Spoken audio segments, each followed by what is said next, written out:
अस्सलाम वालेकुम। Special bacteriology और जनरल बैक्टीरियोलॉजी ख़त्म करने के बाद हम आ गए हैं फोरेंसिक में। फोरेंसिक जहाँ से हम शुरू करने जा रहे हैं वो सबसे पहले हमारे पास थैनाटोलॉजी है। According to the toss of UHS हमारे पास थैनाटोलॉजी में एक एससीक्यू है और 3 एमसीक्यूज हैं। फोरेंसिक करने के लिए हमारे पास 3 ऑप्शन है। एक हमारे पास पारिक है, एक हमारे पास शिबाज है और एक हमारे पास एनआरए है। क्योंकि हमारे पास जो यूएचएस की रिकमेंडेड बुक है वो हमारे पास पारिक और एनआरए हैं। तो ये जो जिस बुक से मैं आपको करवाने जा रहा हूँ ये एजाज अली बुक है। इसके अंदर हमारे पास एनआरए की लाइंस मिलेंगी आपको और पारिक साथ मिलेगी। तो बेटर यही है कि आप एक कम्बिनेशन कर लो। पारिक और एनआरए का कम्बिनेशन जो आपको एजाज में मिल जाएगा आप एजाज से कर लो। इससे आपके एससीक्यू और एमसीक्यू दोनों आराम से कवर हो जाएंगे। तो अब हम शुरू करने जा रहे हैं सबसे पहले थैनाटोलॉजी। तो थैनाटोलॉजी में हमारे पास क्या होगा, सबसे पहले हमारे पास थैनाटोलॉजी की हमारे पास डेफिनेशन आ जाएगी। तो हमारे पास थैनाटोलॉजी क्या है? Thanatology is a scientific study of the phenomena of the death and the process related to the death. तो ये हमारे पास जो डेफिनेशन है इंपॉर्टेंट है। थैनाटोस ग्रीक में पर्सोनिफिकेशन ऑफ डेथ को कहते हैं। Thanatology mean the study of death. उसके बाद हमारे पास एससीक्यू। अब इसके बाद हमारे पास अकॉर्डिंग टू द मुलर, अब ये हमारे पास एक आती है एससीक्यूज में, डाइंग इज अ प्रोसेस और death is not a movement of time. ये हमारे पास एमसीक्यूज भी आ जाता है, एससीक्यूज में भी आ जाता है कि मुलर का व्यूज क्या था अबाउट डेथ। तो dying is a process and death is not a movement of time. तो ये आपने करना है। इसके अलावा शेपीरो की आ जाती है कि reversible loss of properties of living matter, उसके व्यूज थे अबाउट डेथ। उसके बाद हम आ जाते हैं डेथ पे। तो डेथ की डेफिनेशन हमारे पास क्या है? It may be defined as a complete persistent and irreversible cessation of the 3 interdependent as well as independent systems of the body. Those are the nervous system, respiratory system and circulatory system. और ये हमारे पास तीनों tripod of life होते हैं। ये मैं आपको mode, cause और डेथ के जो हमारे पास अगले पेज पर आ जाएगा कि हमारे पास कॉज, मोड और मैनर और मैकेनिज्म क्या होता है डेथ का। उसके ऊपर भी मैं आपको बताऊंगा कि कैसे ये इंडिपेंडेंट सिस्टम्स के फेल होने पे हमारे पास डेथ होती है। तो ये हमारे पास डेथ की डेफिनेशन है, ये मोस्ट इंपॉर्टेंट है, आपने लाजमी करनी है। इसके अलावा आपके पास आ जाएगा हमारे पास फेजेस ऑफ डेथ। ये जो मैं बीच में चीज़ें छोड़ रहा हूँ ये इंपॉर्टेंट नहीं है, लेकिन आपने रीड एक दफ़ा दोबारा लाजमी देनी है क्योंकि यूएचएस का पैटर्न चेंज हो रहा है। वो कुछ भी उठा के एससीक्यूज में दी जा रहा है तो अनइम्पॉर्टेंट चीज़ें भी इंपॉर्टेंट कंसीडर हो जाती हैं। तो आपने जो मैं छोड़ रहा हूँ आपने एक दफ़ा रीड देना है, लेकिन जो मैं आपको बता रहा हूँ आपने अच्छी तरह करना है। उसके बाद आपके पास आ गया phases of death. Phases of death में आपके पास 2 टाइप की, एक सोमैटिक डेथ और मॉलिकुलर डेथ है। अब सोमैटिक डेथ में हमारे पास क्या होगा कि ये हमारे पास extension of personality, cessation of the function of 3 systems. कौन से 3 सिस्टम थे हमारे पास? Nervous system, respiratory system and circulatory system. उसके बाद हमारे पास आ गया मॉलिकुलर डेथ। मॉलिकुलर डेथ को हम सेलुलर डेथ भी बोलेंगे और ये progressive disintegration of individual cells after somatic death होती है। तो अगर वो आपसे फेजेस ऑफ डेथ पूछ लेते हो तो आपने बताना है उसको कि सोमैटिक डेथ और मॉलिकुलर डेथ है। और वो अगर आपसे डेथ की डेफिनेशन पूछ लेता है और फिर थैनाटोलॉजी की डेफिनेशन पूछ लेता है, अकॉर्डिंग टू मुलर पूछ लेता है, अकॉर्डिंग टू शपीरो पूछ सकता है। तो उसके बाद हमारे पास आ गया ability of various cells to withstand anoxia. ये अब हमारे पास एमसीक्यूज में, वाइवा और स्पी में ये सारी चीज़ें पूछी जाती हैं। सबसे मोस्ट इंपॉर्टेंट क्या है? कॉर्निया। कॉर्निया 6 आवर्स होती है इसके टू विथस्टैंड द अनॉक्सिया। अब इसको याद किस तरह रखना है? सबसे पहले मेन पे हमारे पास नर्व सेल थे वो 3 मिनट लेंगे, उसके बाद मसल थे वो 3 आवर्स लेंगे, उसके बाद कॉर्निया थे 6 आवर्स लेंगे, स्किन 12 आवर्स लेंगे, उस पर मेटोजोआ जो है वो many days 3 days in the female genital track. तो ये चीज़ें आपने याद रखनी है, एमसीक्यू एससीक्यू दोनों में आ सकती हैं। उसके बाद आपके पास आ जाता है ब्रेन स्टेम डेथ। अब ब्रेन स्टेम डेथ में जो एमसीक्यूज बनता है वो ये बनती हैं रीजन इसकी, जो hypoxia, if the brain stem is damage due to the trauma, cerebral oedema, haemorrhage, hypoxia और infection, then the vital settle in the medulla may be destroy. तो ब्रेन स्टेम डेथ क्यों होती है? हेमोरेज और hypoxia की वजह से। ये आपने लाजमी याद रखना है। उसके बाद हमारे पास इसके डायग्नोस्टिक टेस्ट जो होते हैं वो एमसीक्यूज के लिए आ जाते हैं। The test for the brain stem death must be positive and confirm by the 2 doctor separately. The following test should be confirmed. उसके ब्रेन स्टेम रिफ्लेक्सेस जो होंगे एब्सेंट होंगे, वेस्टिबुलो ऑकुलर रिफ्लेक्स नेगेटिव होगा, no motor response, no gag reflex और no respiratory movements. तो ये आपने MCQs के लिए डायग्नोस्टिक टेस्ट इसके याद रखने हैं। उसके उसके बाद जो हमारे पास मोस्ट इंपॉर्टेंट है वो हमारे पास clinical criteria for the certification of death है। इसके अंदर हमारे पास क्या होगा? Bilateral fix dilation of pupils हो जाएगी, हमारे पास एसेंशियल है। Complete absence of reflexes both natural and to the profound pain, ये एसेंशियल है। कंप्लीट एब्सेंस ऑफ रिस्पायरेशन, ये एसेंशियल है। Falling blood pressure needed, increases amount of vaso constricted drugs, ये एडिशनल है। और flat EEG for at least 6 hours, ये भी additional है। तो ये हमारे पास जो एनआरए है उसके अंदर टेबल बना हुआ है और इधर हमारे पास ये टेक्स्ट की फॉर्म में। तो ये आपने लाजमी करना है और ये पेपर में बार बार पूछा जाता है एससीक्यूज में। तो ये मोस्ट इंपॉर्टेंट है एमसीक्यूज के लिए भी और एससीक्यूज के लिए भी। उसके बाद हमारे पास आ जाती है सस्पेंडेड एनिमेशन और पेरेंट डेथ। अब इसके अंदर जो वो पूछता है ना वो इसकी रीजंस पूछता है। अक्सर एमसीक्यूज में ये सारी रीजंस आ जाती हैं और वो पूछ लेता है, या फिर एससीक्यूज में वो पेरेंट डेथ का पूछ लेता है। अभी इसके अंदर होता है कि ये स्टेट है where the vital processes are depressed to the minimum compatibility with the life but are not perceptible clinically। तो इसके अंदर हमारे पास drowning, electrocution, hypothermia, barbiturate, coma और वॉलंटरली इंड्यूस स्टेट आ गई। अब body apparently looks and behave like a corpse. तो हमारे पास ये सस्पेंडेड डेथ और एनिमेशन, आपने इसकी रीजन से याद कर ली कि ड्राउनिंग है, इलेक्ट्रोक्यूशन है, हाइपोथर्मिया, बार्बिचुरेट कॉमा और वॉलंटरली इंड्यूस स्टेट है। ये हमारे पास एमसीक्यूज में आ सकती है। उसके बाद हमारे पास चेंजेस आफ्टर डेथ आ गई। तो चेंजेस आफ्टर डेथ से पहले हम देखते हैं कॉज, मोड, मैनर और मैकेनिज्म डेथ। ये हमारे पास एंड तक मतलब आपके वाइवा में भी सुना जाएगा, ये आपके उसके एससीक्यूज के अंदर भी आएगा, एमसीक्यूज के अंदर भी आएगा, तो ये आपने लाजमी याद रखना है। अब सबसे पहले हमारे पास कॉज है। कॉज क्या हो सकती है? डिजीज, फिजिकल इंजरी और इंटॉक्सिकेशन। उसके बाद हमारे पास मोड है। मोड के अंदर हमारे पास जो हमने 3 सिस्टम पीछे पढ़े थे, नर्वस सिस्टम, रिस्पायरेटरी सिस्टम और सर्कुलेटरी सिस्टम, उनकी हमारे पास डेथ जो होती है वो हमारे पास मोड में आ जाएगा। तो इसके अंदर स्टॉपेज और फेलर ऑफ वाइटल सिस्टम हो जाएगा। एस्फिक्सिया में क्या होगा? Stoppage of the function of lungs. Syncope में हमारे पास क्या होगा? Stoppage of the function of heart. और कॉमा में हमारे पास क्या होगा? Stoppage of the function of brain. तो ये आपने तीनों चीज़ें याद रखनी है। कॉज हो गया, मोड हो गया, अब हमने मैनर देखना है। मैनर के अंदर डबल एन आ रहा है, तो हमने एक एन से नेचुरल बनाना है और एक एन से अननेचुरल बनाना है। अब मैनर हमारे पास होता क्या है? वे, फैशन और circumstances of death. Natural due to the disease and unnatural one due to the causes other than the disease. इसके अंदर ट्रॉमा और इंटॉक्सिकेशन आ जाएगा। इसके अंदर एक्सीडेंट, होमिसाइड और सुसाइड आ जाएगा। उसके बाद मैकेनिज्म में हमने 2 चीज़ें याद रखनी है, बायोकेमिस्ट्री और फिजियोलॉजी। तो train of the changes in the body physiology और biochemistry which is incompatible with the life. और इसकी रीजन देख ली, asystole, ventricular fibrillation, haemorrhagic shock, acidosis और अल्कलोसिस, सेप्सिस और टॉक्सीमिया। तो ये आपका मोस्ट इंपॉर्टेंट एससीक्यू है, ये आपने लाजमी चीज़ याद रखनी है। उसके बाद आपके पास चेंजेस आफ्टर डेथ। तो इस साल इन्होंने कोई सिनेरियो बना के दिया था, उसके अंदर बच्चे सारे immediate changes, early changes, late changes लेके आए थे, लेकिन उसके अंदर पुट्रीफेक्शन की चेंजेस आनी थी।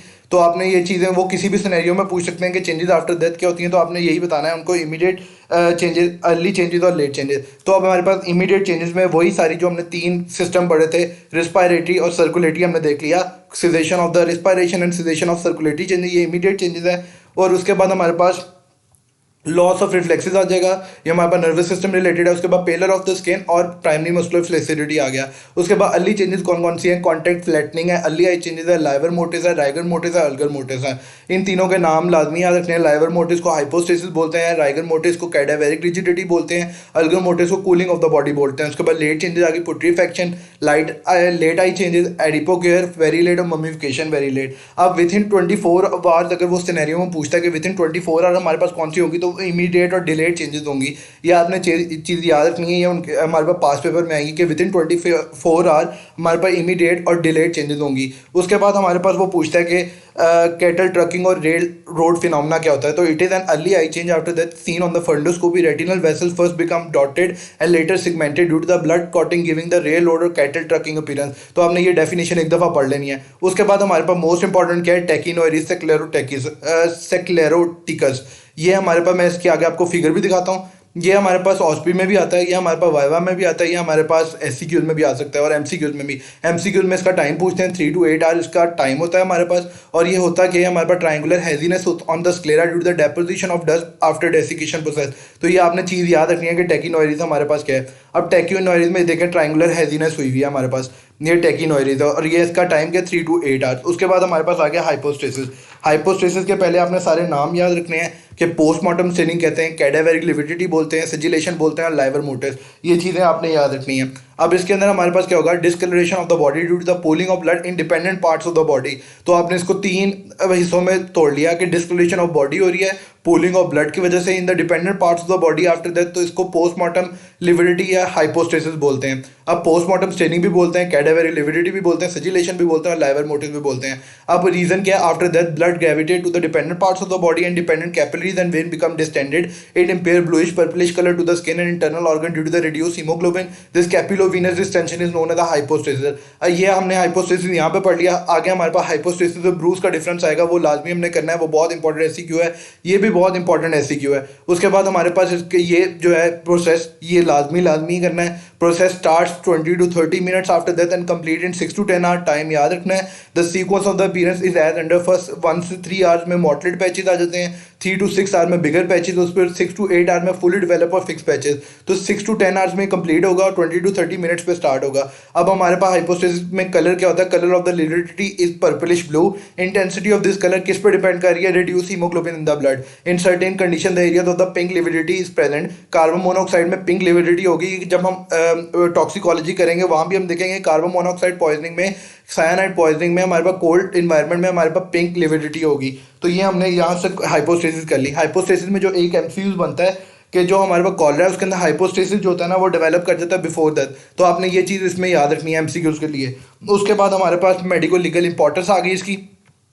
मेडिको लीगल इंपॉर्टेंस में हमारे पास क्या है कि ये रिलायबल साइन ऑफ डेथ है, टाइम सिंस डेथ को मेजर करने के लिए, cause of death, posture of the position of the person at the time of the death और VBC specific pattern of the livor mortis को हम बोलते हैं जो हमारे पास की मेडिको लीगल इंपॉर्टेंस है। ये हमारे पास वीबीसीस की डायग्राम आ गई, ये हमारे पास हाइपोस्टेसिस आ गया, सारा पुलिंग ऑफ द ब्लड हो रही है, और ये हमारे पास लाइवर मोटिस, ये भी हमारे पास वही है कि हैंगिंग की वजह से सारा कुछ। तो ये आपने डायग्राम साथ करते रहना है, फिर आपको हर चीज़ अच्छी तरह समझ आती रहेगी। उसके बाद हमारे पास है probable colour of hypostasis in the various condition. तो ये अक्सर एमसीक्यूज में चीज़ें पूछ लेते हैं। तो इसके अंदर हमारे पास इंटेंसिवली ब्लूइश और पर्पल एस्फिक्सिया में आ जाएगा, चेरी रेड और pink carbon monoxide, hydrogen cyanide poisoning और कोल्ड। उसके बाद डार्क ब्राउन जो है वो हमारे पास इन फॉस्फोरस पॉइजनिंग और केसीएन। तो केसीएन यहाँ पे नहीं लिखा हुआ, आपने याद रखना है कि पोटेशियम साइनाइड जो है वो हमारे पास डार्क ब्राउन में होगा। उसके बाद चॉकलेट और कॉफ़ी ब्राउन जो है वो हमारे पास potassium chloride, potassium bromide, nitrate और नाइट्रोबेंजीन पॉइजनिंग में होगा।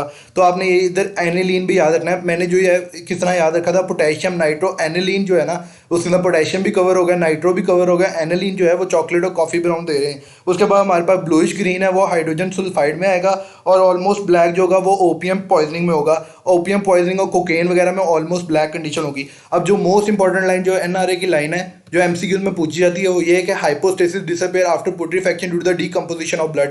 तो ये चीज़ हमेशा पूछी जाती है एमसीक्यूज के लिए, ये एग्जैक्ट लाइन है एनआरए की जो पूछी जाएगी। उसके बाद rigor mortis, it is the condition characterized by the stiffening of the muscle after death due to the chemical changes involving the muscle fibre without the measurable shortening. तो rigor mortis हम पिछली classes में भी पढ़ते आए हैं, तो इसको कैडावेरिक रिजिडिटी भी बोलेंगे। अब इसकी किस प्रोसेस से होगी, आगे दो प्रोसेस आएंगे मैं आपको इंशाल्लाह बताऊंगा। उसके बाद हमारे पास मैंने आपको बताया था हाइपोस्टेसिस और ब्रूज का मोस्ट इंपॉर्टेंट जो है ना ये हमारे पास डिफरेंस आ गया।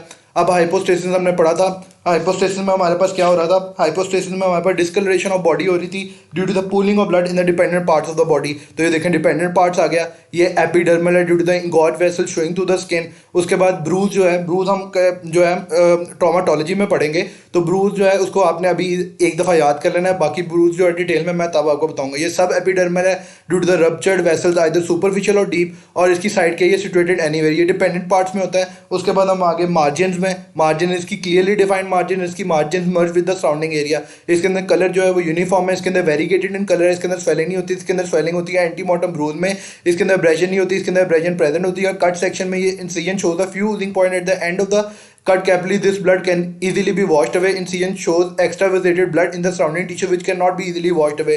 उसके बाद माइक्रोस्कोपिक फाइंडिंग में हमारे पास इतना blood vessels, blood elements are found within the blood vessels and there is no evidence of inflammation.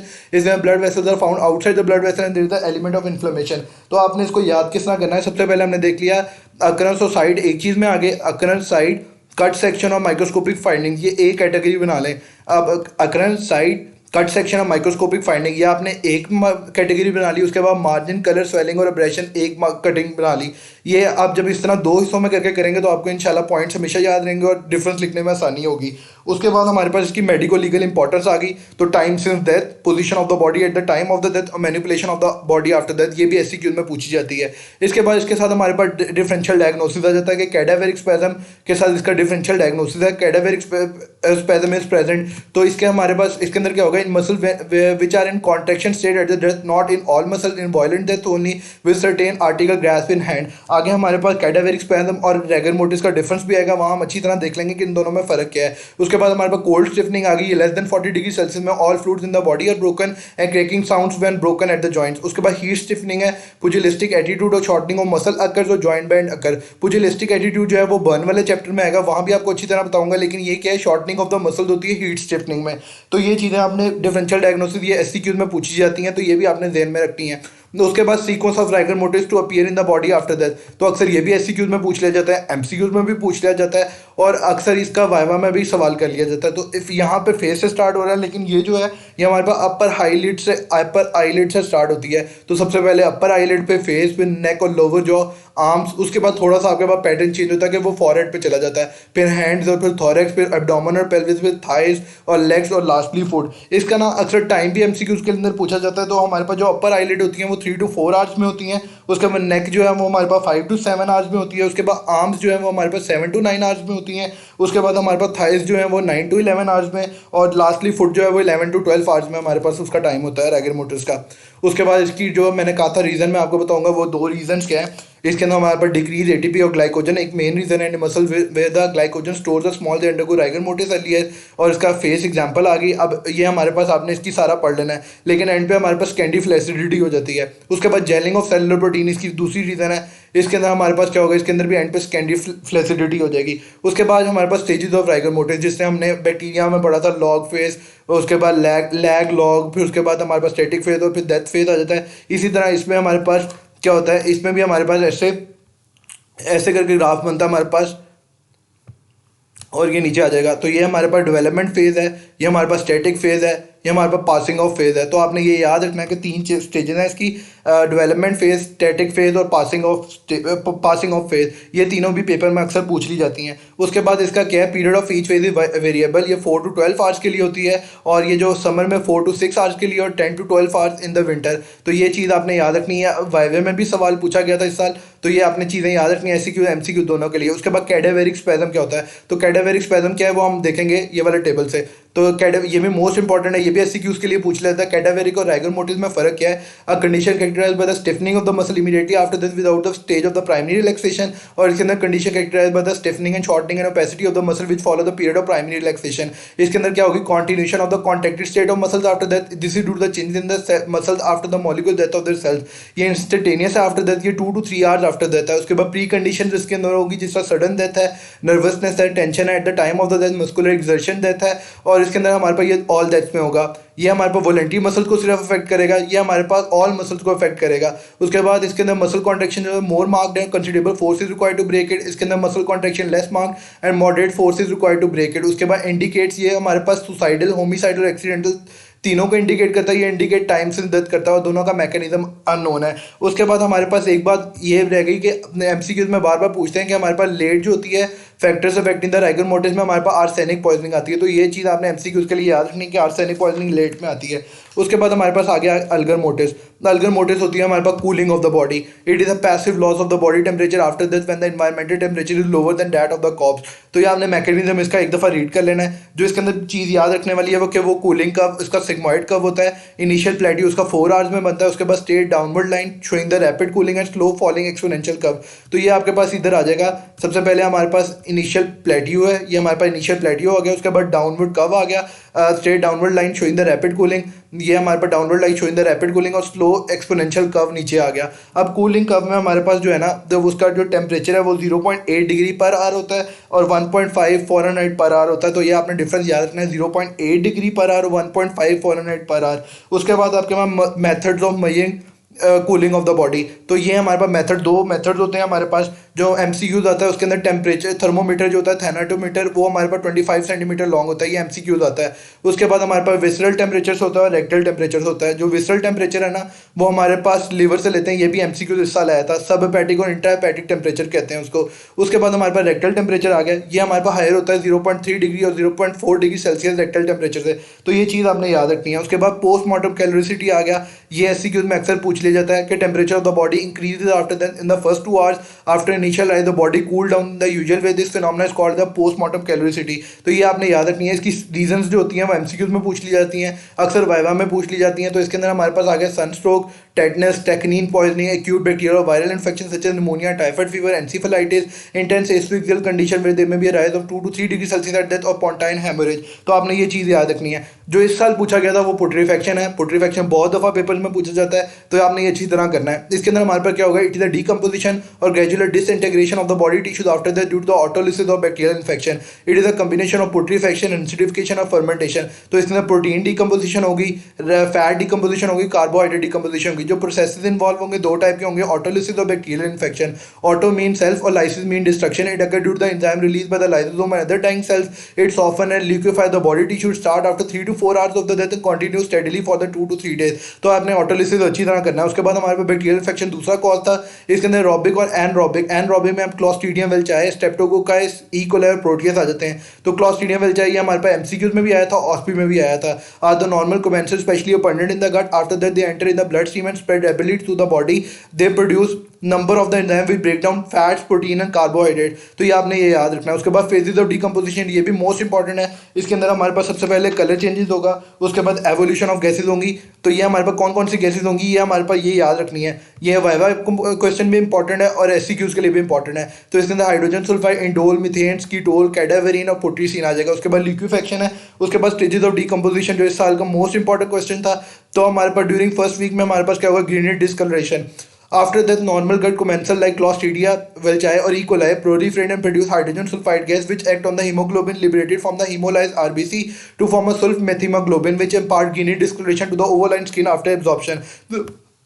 तो हमारे पास जो मोस्ट इंपॉर्टेंट है उसके अंदर हमारे पास हाइड्रोजन सल्फाइड है, गैस है, और ये हमारे पास सुल्फमेथियोग्लोबिन की वजह से प्रोड्यूस हो रही है. ग्रेनुलेट डिस्कलरेशन अब सबसे पहले 3 फेजेस में होगी. Start over the caecum in 12 to 24 hours, spread to the abdomen 24 to 48 hours और cover the whole abdomen in the 48 to 72 hours. उसके बाद हमारे पास मार्बलिंग होगी. मार्बलिंग हमारे पास क्या होती है, सुपरफिशियल नर्व्स जो होती हैं वो स्वेल हो जाती हैं.